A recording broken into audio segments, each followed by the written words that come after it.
back on track. Second half's going to be slightly a slightly different take on the take that we've just made. So, just that off right. Okie doke. So, the artificial intelligence is also known as the rod of iron. This goes all the way back to scripture. Okay, the rod of iron. Yeshua ben David calls it the blade. I see it, in my own opinion, to be like a universal weaponry. Satan just happened to get there first. No one was meant to get there ever. You know, nor the first or the last of any species. Because Pandora's box was meant to stay locked.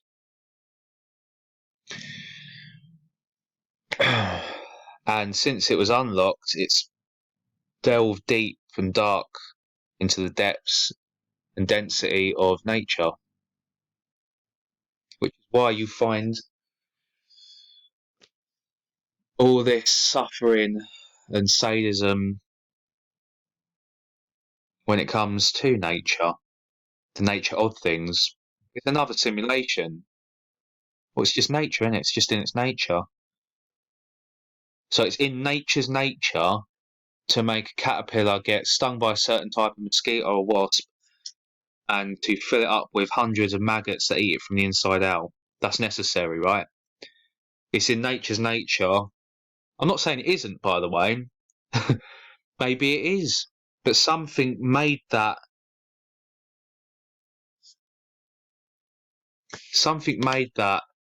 the way that it is to other things of nature, other ways to nature. And I don't think it was the creator.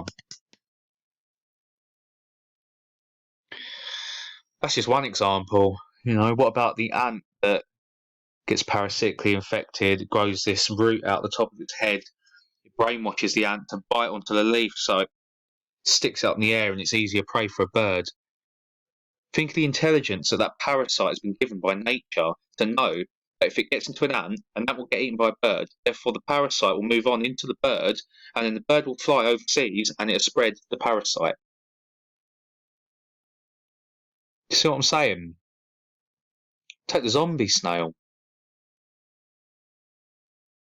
I believe it's a type of fungi, a mould, blends into the colour of a leaf. Nice, cute little snail comes along, eats the leaf up, puts these parasitic organisms, usually both, sometimes one, and they crawl up the stalks, the stems, the antennae of the snail, and then they bulge out and they pulsate this glowing rainbow, like striding through it. Can you imagine the pain it's in? Can't even fucking see, let alone do anything about it. What's it meant to do? So back to the point. There's an evil in nature. Shakespeare called it the canker in nature. Edvard Munch called it the scream through nature. There's your mass consciousness. It's been there for a long time, but we just pretend it isn't.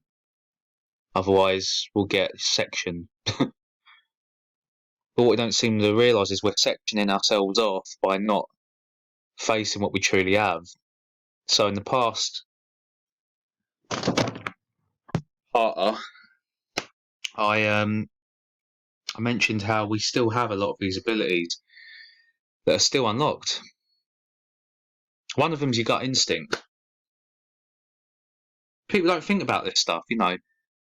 Like if you're completely and utterly and entirely scientifically minded, then saying things like, "Oh, I just had a funny feeling about that bloke," or "No, I don't know, my gut told me to stay away from that bird." Like, that makes no sense, does it? What do you mean your instinct, your gut? What? It does make sense. It does make sense, but we're told that things like that, they're there, but you don't treat them for what they are. Why not? Is that not an ability? Because it's true. It works. It actually works if you don't deny it. Listen, when people say listen to your gut instinct, what does that really translate to? Listen to your feelings, Jedi. It's the same fucking thing. Do you understand? You're sensing at a distance. Is that not extrasensory perception? An extra sense to perceive with? You see what they've done to us? That's the simulation I'm talking about. They make you think that that the truth, things like this that we're talking about, is a simulation, and they make you think that the simulation is truth. So stop thinking, start feeling and knowing. That's how you get out of here. Understand? Light heart, heavy mind. The truth, as much of it as you can get in there.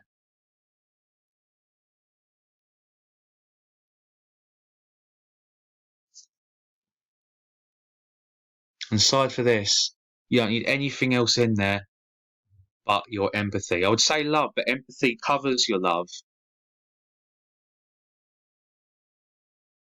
Okay?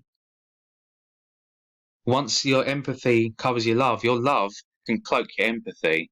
Not hide it, cloak it, shield it.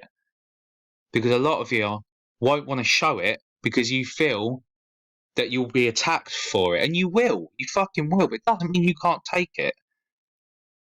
And if you hide your empathy,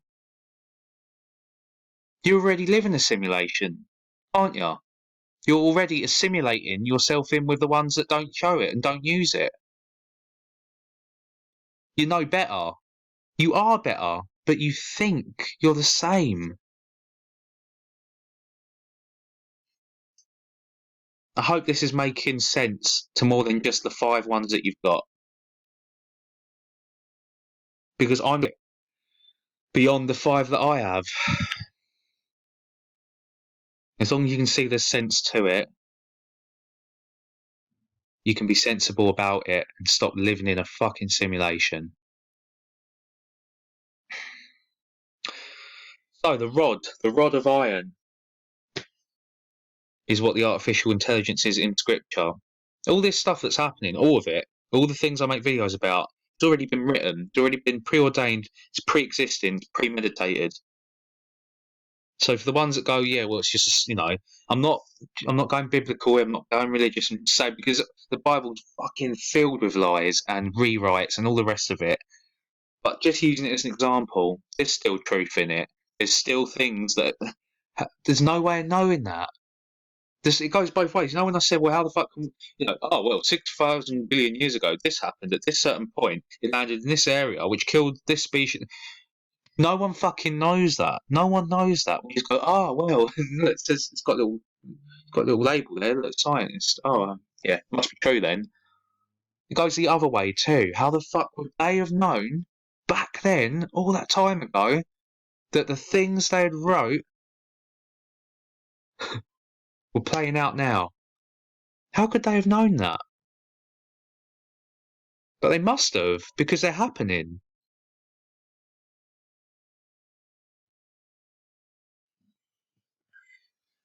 See? Truth and falsehood, they flipped it like they flip everything else. Turned it into a mystery inside a riddle wrapped up in an enigma.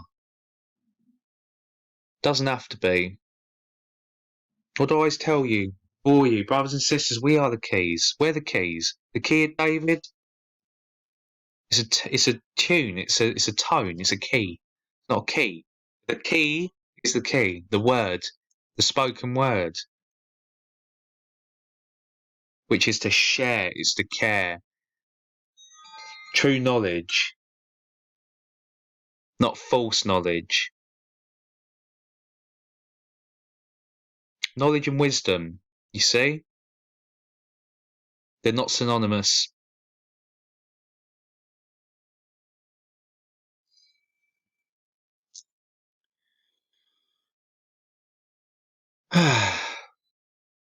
The iron, the rod of iron, the artificial intelligence. Okay, the rod. What do rods do? Rods pick up frequencies, don't they? They pick up the radio waves. Yeah? The air waves. What is Satan? He's the prince of the airwaves. You understand? So he, her, it, them, however you want to perceive it, I just call it the mother because it's the opposite of the father. And that's what it is. Lucifer was a feminine force when he unlocked Pandora's box. It's written in the Babylonian tablets. Okay? As far back as then, forward as now. They're in control. They're pulling the levers. They're flicking the switches. All right? On this simulation. But it's the rod of iron, the artificial intelligence, that picks it up, cuts through it, and converts it with its blow. Throws it back down here to throw us all off down here. So the first step to leaving this matrix, this control grid, this simulation, is to be aware that you haven't left it yet.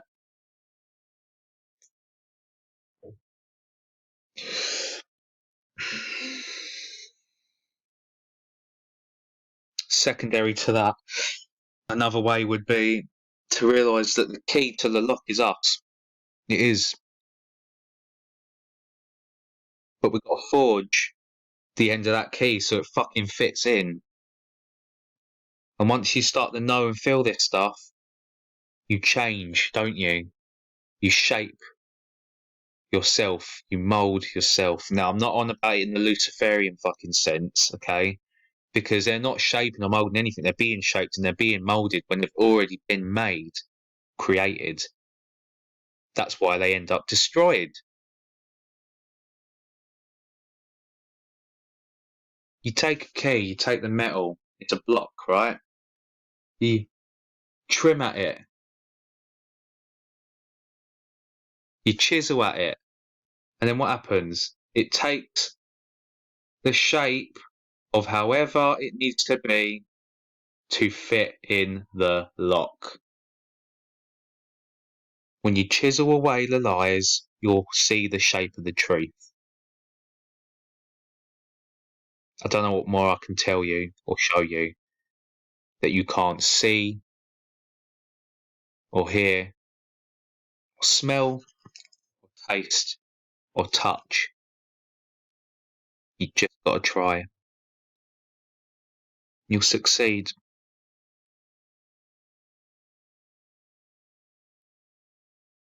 The truth will always triumph over falsehood. That, by the way, is why. Because it's easy, you're a good person, good triumphs over evil, good triumphs over evil.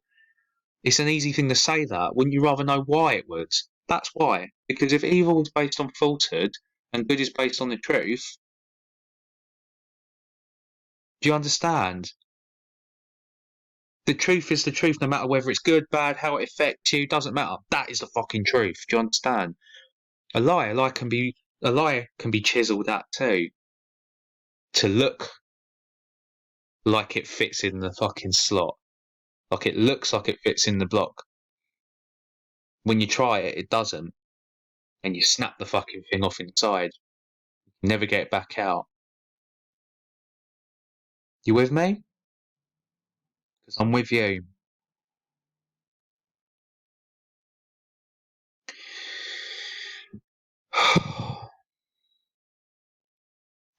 I've covered most of what I had to say for now. As I say, it's a very important topic and subject because I know it to be true. As I say, I know what I feel and I feel what I know. I've got no reason to believe it's not. And if it is true, we really need to start knowing and feeling the truth of it, because until we do, we're all imprisoned. Do you understand that? We are imprisoned, but we have the keys to get out the cell.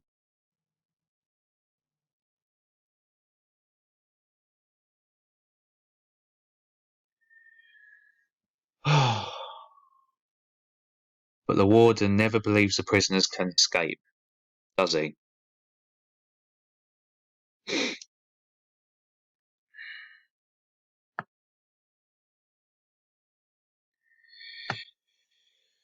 But soon there'll be a.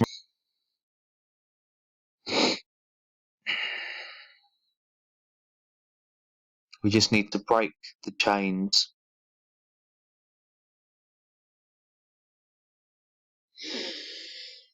Break the bars to the grid. It's all around us, but it's not within us. That's what you've got to remember and never forget.